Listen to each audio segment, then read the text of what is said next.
நாம் இப்போ இந்த வீடியோவில் இட்லி தோசையுடன் சாப்பிட மிகவும் ருசியான புதினா சட்னி எப்படி பண்ணலாங்கிறத பார்ப்போம் வாங்க. கடாயில் எண்ணெய் ஊற்றிக்கலாம்.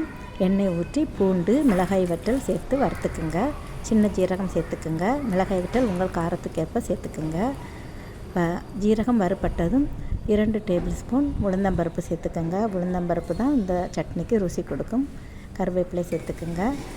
இப்போ நம்ம சுத்தம் செய்து வைத்துள்ள புதினா கீரையை சேர்த்துக்கலாம்.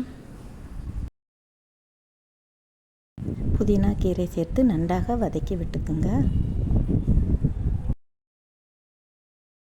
கீரை நன்றாக வதங்கியதும் தேங்காய் துருவல் சேர்த்துக்கலாம். 1/4 கப் தேங்காய் துருவல் சேர்த்துக்குங்க. சிறு துண்டு புளி சேர்த்துக்குங்க. உப்பு சேர்த்துக்குங்க. சேர்த்து நன்றாக வதக்கி விட்டுக்குங்க. தேங்காய் நன்றாக வதங்கியதும் அடுப்பை ஆஃப் பண்ணிக்கலாம்.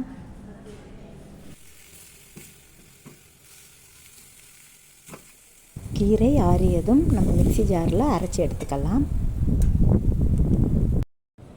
சட்னிக்கு தேவையான அளவு தண்ணீர் ஊற்றி நன்றாக அரைச்சி எடுத்துக்குங்க.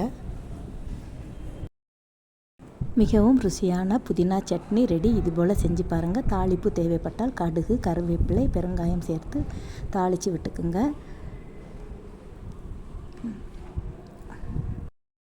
இந்த புதினா சட்னி வீடியோ உங்களுக்கு பிடிச்சிருந்தால் லைக் பண்ணுங்கள், ஷேர் பண்ணுங்கள், கமெண்ட் பண்ணுங்கள். என்னுடைய வீடியோவை சப்ஸ்கிரைப் பண்ணி பாருங்கள். தேங்க்ஸ் ஃபார் வாட்சிங்.